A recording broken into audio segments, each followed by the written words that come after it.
जो संभावित चेयरमैन उम्मीदवार हैं वो अपनी जो है भागीदारी डालने के लिए, चुनाव प्रचार करने के लिए वो जुट चुके हैं। पहले भी वो चुनाव प्रचार करते आ रहे थे।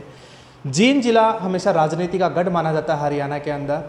किन मुद्दों पर जो है हरियाणा के अंदर जो है चुनाव लड़ा जाएगा, बात करेंगे आज स्पेशली जींद जिले को लेकर। जींद जिले एक राजनीतिक रूप से प्रयोग जरूर किया जाता है, राजनीतिक लाभ जरूर उठा लेते हैं लेकिन यहाँ के विकास की जब बात हम नेताओं से करते हैं, वो विकास के बारे में चर्चा करने के लिए बिल्कुल भी जो सवाल जवाब नहीं दे पाते हैं।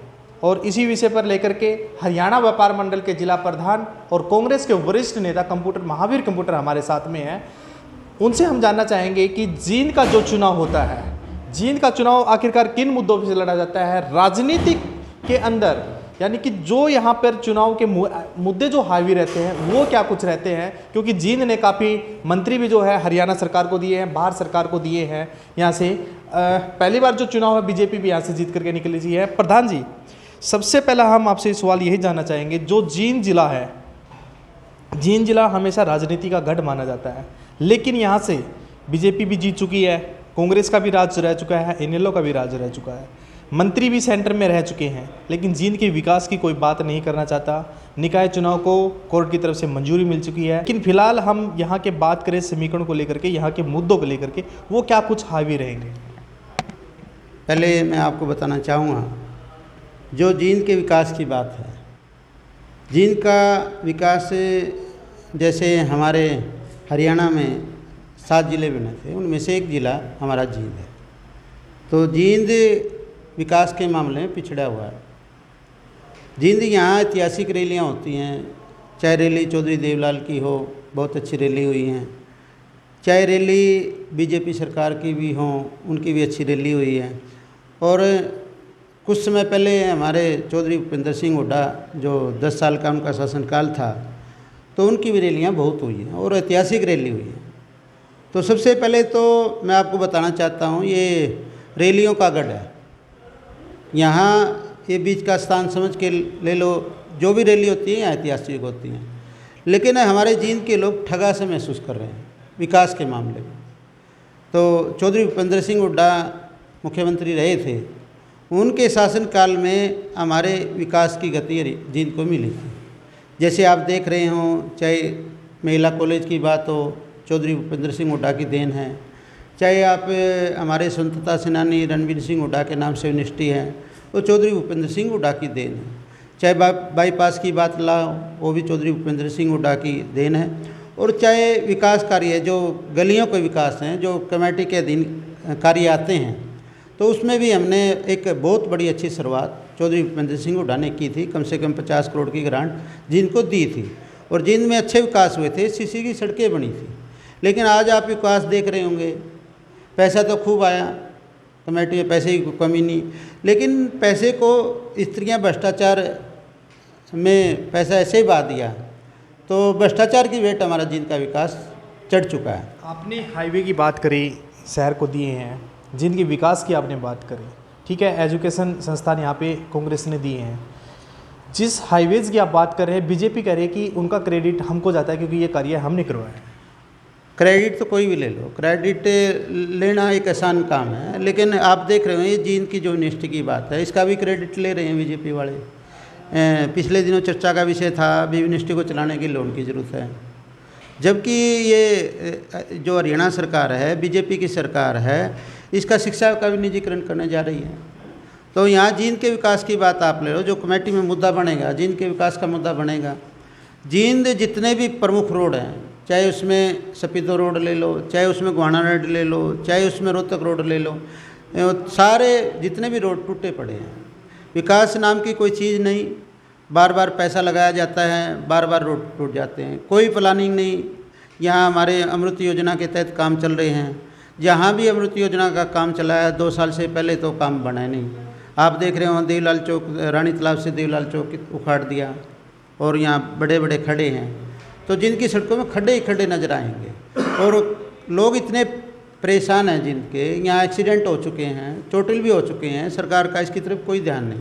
स्थानीय विधायक तो कह रहे हैं कि जो सफाई व्यवस्था है, जो यहाँ का जो कार्यशैली है पहले से बेहतर है, सारी चीज़ें। सफाई व्यवस्था की जो विधायक जी बात कर रहे हैं उनको नज़र नहीं आता, वो पता नहीं कौन सा चश्मा लगाए शहर में घूमते हैं, हम धरने पर बैठे थे और धरने पर बैठे हमने आवाज़ भी उठाई थी, रानी तालाब की भी आवाज़ उठाई थी हमने, देवीलाल ये रानी तालाब से देवीलाल चौक सड़क की भी आवाज़ उठाई थी। और विधायक जी ने ये भी कहा था ये जो लोग धरने पर बैठे हैं ना, ये महत्वाकांक्षी हैं, श्रेय लेना चाहते हैं। और मैं विधायक जी से पूछना चाहता हूँ, भाई हमने कौन सा श्रेय ले लिया? जबकि विधायक की जिम्मेवारी बनती है, या लोकतंत्र में प्रजातंत्र में सबको अधिकार है धरने प्रदर्शन का। अगर सही तरीके से काम होते तो जींद की जनता क्यों धरना देती? और मैं विधायक जी से एक बात और पूछना चाहता हूँ इससे हट के। विधायक जी हमारे धरने जो बैठे थे उनको ड्रामेबाज कहते थे, तो विधायक जी ने ड्रामा नहीं किया था। आपको याद होगा, सारे अधिकारियों को आतंकवादी बताया था और कई मीटिंगों में रोए भी थे भी जींद में कोई विकास नहीं हो रहा, जींद पिछड़ गया विकास के मामले में, जींद अधिकारी भ्रष्टाचार मचाए हुए हैं, कमेटी में भ्रष्टाचार मचा हुआ है, मैं शिकायत करूंगा, मेरे पास काफ़ी तथ्य हैं। वो तथ्य कहाँ गए? ये तो बंदरबाट है। जो ये बंदरबाट की लड़ाई थी, विधायक जी का कमीशन पहुँचने लगा, विधायक जी चुप हैं। प्रधान जी, चेयरमैनी चुनाव के लेकर हलचल मच चुकी है, हो सकता है निकाय चुनाव की तारीख जो है घोषित हो जाए सोमवार को। जींद की अगर बात करें, आप भली भांति जानते हैं, जींद के रहने वाले हैं, जींद के बारे में आप जानते हैं, क्या कुछ इस चुनाव में जो मुद्दे हैं हावी रहने वाले हैं? और जिस प्रकार से समीकरण की अगर बात करें, directly Jat non Jat versus करें, तो इसको लेकर के ये मुद्दा कितना हैवी रहने वाला है? ये जाट नॉन जाट का जो मुद्दा है, ये बीजेपी का बनाया हुआ मुद्दा है। जबकि कोई जाति की बात नहीं होनी चाहिए, किसी पार्टी ने नहीं करनी चाहिए। देखो, जो भी उम्मीदवार आए उनके काम को देख के, भाई उनमें उनके सामाजिक कामों को देख के, उनके पार्टी में उन्होंने क्या काम किया है उनको देख के टिकट दी जाएगी। और जो जीतने वाला उम्मीदवार है कांग्रेस पार्टी का, उसको टिकट देंगे। और जहाँ तक है मुद्दों की बात, मुद्दे काफ़ी हैं। विकास का मुद्दा है, सड़कें टूटी पड़ी हैं, और सफाई का मुद्दा है, हर जगह ढेर लगे हुए हैं। जो सफाई 7 लाख में होती थी, आजकल 70 लाख में टेंडर है, फिर भी शहर की सफाई नहीं हो रही। आज सीवर व्यवस्था का भी बहुत बड़ा मुद्दा है। आप देख रहे हो एक बारिश में कितना जलमग्न शहर हो जाता है, वहाँ काफ़ी लोग बड़े परेशान होते हैं बारिश के दिनों में। तो पानी की निकासी नहीं है इसी तरीके से, सीवर व्यवस्था बिल्कुल ठप पड़ी है। तो ये भी एक मुद्दा रहेगा। और जींद में हमारी पार्टी की तरफ से एक मुद्दा रहेगा, भाई हम विकास पर चुनाव लड़ेंगे, जात पात के नाम से कोई चुनाव नहीं लड़ेंगे। ये बीजेपी के एजेंडे हो सकते हैं, कांग्रेस पार्टी के एजेंडे नहीं हो सकते। और माननीय मुख्यमंत्री चौधरी भूपेंद्र सिंह हुड्डा ने अपने शासनकाल में, चाहे बिजली क्षेत्र में ले लो, चाहे आप शिक्षा क्षेत्र में ले लो, शिक्षा क्षेत्र में कितने यूनिवर्सिटियाँ पूरे हरियाणा में हुड्डा साहब ने शुरू कराई है, और कितने कॉलेजों का निर्माण हुआ है। और आप बिजली क्षेत्र में लोगे, हुड्डा साहब ने कितने प्लांट लगाए हैं, कम से कम 8000 मेगावाट की बिजली उत्पादन के कारखाने हुड्डा साहब ने लगाए हैं। आप इसमें चिकित्सा क्षेत्र में ले लो, चिकित्सा क्षेत्र में हुड्डा साहब ने काफ़ी काम किए हैं और काफ़ी हॉस्पिटल बनवाने का काम किया है। यहाँ कैंसर हॉस्पिटल जजर में बहुत बड़ा हॉस्पिटल बनने जा रहा है। तो हुड्डा साहब की हमेशा, आप गरीब कल्याण योजनाएं की बात ले लो, हुड्डा साहब ने हमेशा गरीबों का भी ध्यान रखा है। 100 गज के जो मुफ्त प्लाट हैं और हुड्डा साहब ने दिए हैं, कम से कम 40 लाख परिवारों को इसका सीधा सीधा लाभ पहुँचा है। चाहे आप विधवा पेंशन की बात ले लो, हुड्डा साहब ने बढ़ाने का काम किया। बुढ़ापा पेंशन की बात है, हुड्डा साहब ने बढ़ाने का काम किया। हुड्डा साहब ने हर एक वर्ग को छुआ है, चाहे व्यापारी वर्ग हो, चाहे कर्मचारी हो। व्यापारी को भी हुड्डा साहब ने जो रियायतें दी हैं, जो लाभ पहुँचाने का काम किया है। यहाँ अड़ती फार्म लागू होता था, उसको हुड्डा साहब ने निजात दिलाई थी। और काफ़ी सैकड़ों वस्तुओं में टैक्स घटाने का भी बात हुड्डा साहब ने की थी। और हुड्डा साहब व्यापारियों की बार बार मीटिंग लेते थे। किसानों के हित में काफ़ी हुड्डा साहब ने काम किए हैं। सिंचाई में आप देख लो, 2 नहर बनवाने का काम किया और 24 घंटे बिजली देते थे हुड्डा साहब, और खेत में पानी होता था। कर्मचारियों को भी काफ़ी छूट हुड्डा साहब ने दी है। तो हम जो अभी चुनाव के जो हमारे मुद्दे होंगे, तो ये हुड्डा साहब के जो 10 साल का शासनकाल है, जो कार्य कराए हैं, वो हमारे मुद्दे होंगे। निकाय जो चुनाव होगा, इस निकाय चुनाव का मान के चलें कि जो निकाय चुनाव होने के बाद जो भी उम्मीदवार जिस भी पार्टी का यहाँ से निकल गया, उसका जो पूरी तरह से प्रभाव जो है आने वाले विधानसभा चुनाव पे, लोकसभा चुनाव पे देखने को बिल्कुल होगा। हम पूरी तैयारियों से हम चुनाव मैदान में उतरेंगे। और पूरा हमारी पार्टी में चर्चा भी हो चुकी है कि कम से कम हमारी जो 90 विधानसभाएँ हैं, जिसमें हमारे चम्बन नगर परिषद और नगर निगम में चुनाव हो रहे हैं, वो ज़्यादा से ज़्यादा सीट हमारी पार्टी की आई, कांग्रेस पार्टी के उम्मीदवार ही जीत के जाएंगे। क्योंकि आज लोग बीजेपी की जो कार्य प्रणाली है, उससे चाहे व्यापारी वर्ग हो, चाहे कर्मचारी वर्ग हो, चाहे मजदूर वर्ग हो, सब बिल्कुल हताश और निराश हैं। सभी ठगा सा महसूस कर रहे हैं। तो एक भ्रष्टाचार का जो इनका आलम है, आप देख रहे होंगे पूरे शहर में भ्रष्टाचार, चाहे सड़कों पर हो, चाहे सिरस्ता की बात ले लो, उसमें काम कराने की बात हो, उसमें भ्रष्टाचार हो, चाहे सफाई के ठेकों में भ्रष्टाचार की बात हो, चाहे कमेटी में भ्रष्टाचार की बात हो, तो बिना पैसे के कमेटी में कोई कार्य नहीं बनता। और सड़कों में इतना भ्रष्टाचार है, इतनी चरम सीमा पर भ्रष्टाचार है। विधायक जी रो रो कर आंसू बहाकर ये बात कहते थे, लेकिन विधायक जी आज मौन है, चुप क्यों, यही नहीं पता मुझे। कांग्रेस पार्टी के अंदर जो चर्चाएं चल रही हैं फिलहाल, हमेशा आरोप लगता है कांग्रेस पार्टी जो है गुटबाजी में है। उदाहरण भी हम आपको दे देते हैं, हाल ही में जो है कुलदीप बिश्नोई मुख्यमंत्री से मिले हैं, उनको जो पद मिलना चाहिए था कहीं ना कहीं उसकी नाराज़गी, अगर वो बीजेपी में चल जाते तो क्या कांग्रेस को बड़ा नुकसान हो जाएगा, मान के चलिए? नहीं, देखो कांग्रेस पार्टी एक बहुत बड़ी पार्टी है और इसमें बड़े बड़े नेता भी हैं। जैसे श्रीमती सोनिया गांधी ने जो फैसला लिया था, भाई 4 कार्यकारिणी अध्यक्ष बनाए हैं और माननीय उदयभान जी को अध्यक्ष बनाया है, चौधरी भूपेंद्र सिंह हुड्डा और भूपेंद्र हुड्डा की राय से ये कार्य किया है। और कांग्रेस आज एकजुट है, कहीं भी कांग्रेस में कोई गुटबाजी नहीं है, क्योंकि आप देख रहे होंगे जो 4 कार्यकारिणी अध्यक्ष बनाए हैं इसमें सबको साथ लेके श्रीमती सोनिया गांधी ने फैसला किया है। और 29 तारीख को आप देखना विपक्ष आपके द्वार है फतेहाबाद में, और वो भी उदयमान भी वही है, सिलजा भी वही है, फिर उसको हटाया क्यों गया? नहीं, वो तो देखो पार्टी का फैसला है, पार्टी ने करना, हाईकमान ने जो करना है। तो उदयभान जी में एक नई ऊर्जा आपको मिलेगी। और चौधरी भूपेंद्र सिंह हुड्डा 29 तारीख को जो कार्यक्रम कर रहे हैं, आप देख रहे हैं उसी दिन मुख्यमंत्री का कार्यक्रम है, मैं आपको बताना चाहता हूँ शीर्षक का। और केजरीवाल जो नई आप पार्टी है उसका भी कार्यक्रम है। तो आप देखना हुड्डा के कार्यक्रम में कितनी भीड़ जुटेगी। और जो विपक्ष आपके समक्ष कार्यक्रम लेकर के आते हैं वहाँ पे कांग्रेस का नामो निशान नहीं दिखाई देता, क्या मान के चले कहीं ना कहीं अपनी पार्टी का नया जो है स्टैंड करने, नई पार्टी अनाउंस करने की तैयारी कर रहे हैं? आप देखोगे 29 तारीख का नज़दीक ही है, 29 तारीख कोई दूर नहीं, मैं आपको लेके चलूँगा वहाँ। सारे जो जहाँ कार्यक्रम स्थल है वहाँ सारे कांग्रेस पार्टी के बैनर आपको नज़र आएंगे। और श्रीमती सोनिया गांधी का, वहाँ राहुल गांधी जी का, हुड्डा साहब का, जितने भी कार्यकारिणी अध्यक्ष बने हैं और जो हमारे अध्यक्ष उदयभान जी बने, सबके फ़ोटो होंगे। और कांग्रेस पार्टी का ही प्रचार हुड्डा साहब कर रहे हैं। और के द्वारा कांग्रेस पर यह भी आरोप लगाया जा रहा है, जिस तरीके से बीजेपी सरकार है महंगाई लगातार बढ़ा रही है, मनचाही चीज़ें जो है बेच रही है, मनचाहे जो है अनाउंस कर रही है, विपक्ष जो है उनके ऊपर हावी नहीं हो पा रहा, कहीं ना कहीं विपक्ष कमज़ोर बैठा हुआ है। विपक्ष बिल्कुल हावी है, समय समय पर चाहे लोकसभा में हो चाहे विधानसभा में आवाज़ बिल्कुल बुलंद होती है। महंगाई के बारे में विपक्ष बिल्कुल सतर्क है, हर जगह जलसे प्रदर्शन सड़कों पर विपक्ष आया है। लेकिन बीजेपी दो ही बात करती है, धर्म के नाम से लड़वा देती है, हिंदू मुस्लिम के नाम से जहाँ फिट बैठती है वहाँ हिंदू मुस्लिम के नाम से लड़ा देती है। हरियाणा में जहाँ घुसते हैं वहाँ जाट के नाम से लड़ाई करवा देती है।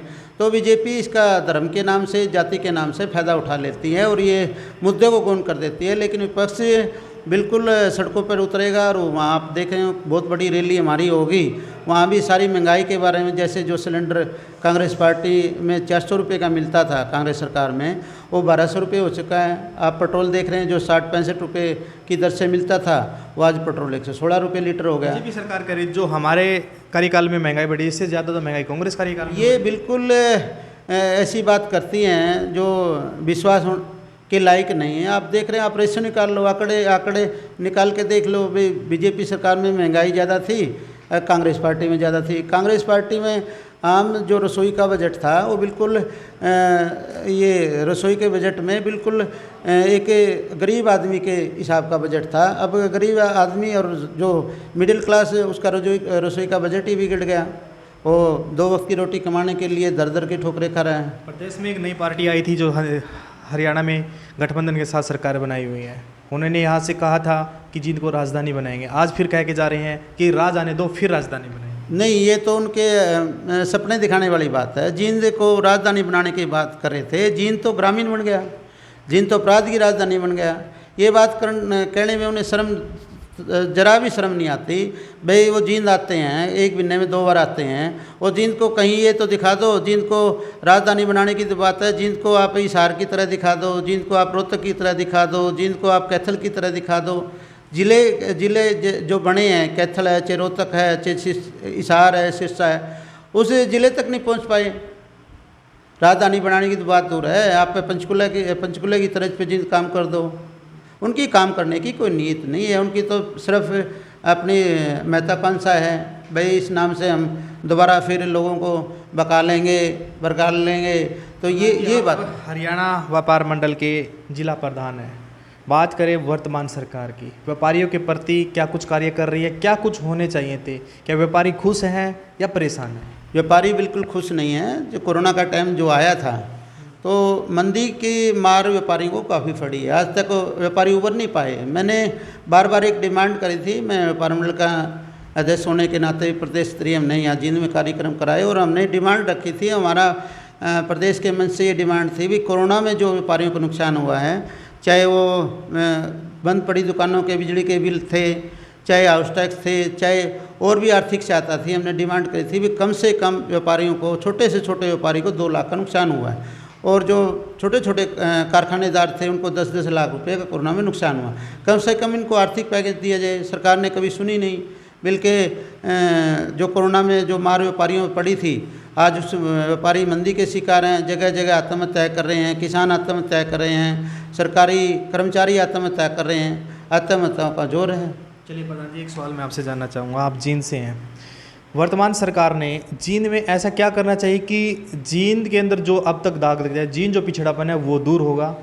चलिए ये सरकार अगर नहीं कर पाएगी, आने वाले समय में आपकी कांग्रेस सरकार अगर यहाँ से आ जाती है हरियाणा के अंदर, तो क्या कुछ करोगे जींद के लिए? बिल्कुल, जैसे दूसरे ज़िलों में काम हुए हैं, चाहे रोहतक की बात हो, चाहे आप कैथल की बात हो, चाहे हिसार उड़ीसा की बात हो, चाहे करनाल की, उनकी तर्ज पर जींद काम करेंगे। कांग्रेस पार्टी की अगर सत्ता में आएगी, और कांग्रेस पार्टी में आपको विश्वास दिलाना चाहता हूँ, अब की बार जो 2024 का चुनाव हुआ 75 पार कांग्रेस पार्टी की सीटें आएंगी, चौधरी भूपेंद्र सिंह हुड्डा मुख्यमंत्री बनेंगे और एक विकास को, जो विकास की गति रुकी हुई है जो 7 साल से, वो विकास की गति पूरी तेज़ी पकड़ेगी और इसमें सबको लाभ होगा, चाहे उसमें व्यापारी हों, चाहे कर्मचारी हों, चाहे मजदूर वर्ग हो, चाहे कर्मचारी हो, सबको लाभ मिलेगा। और ऐतिहासिक योजना चौधरी भूपेंद्र सिंह हुड्डा लाएंगे। आज बिजली की किल्लत है, उसको पूरा करने के लिए बिजली के प्लांट लगाए जाएंगे।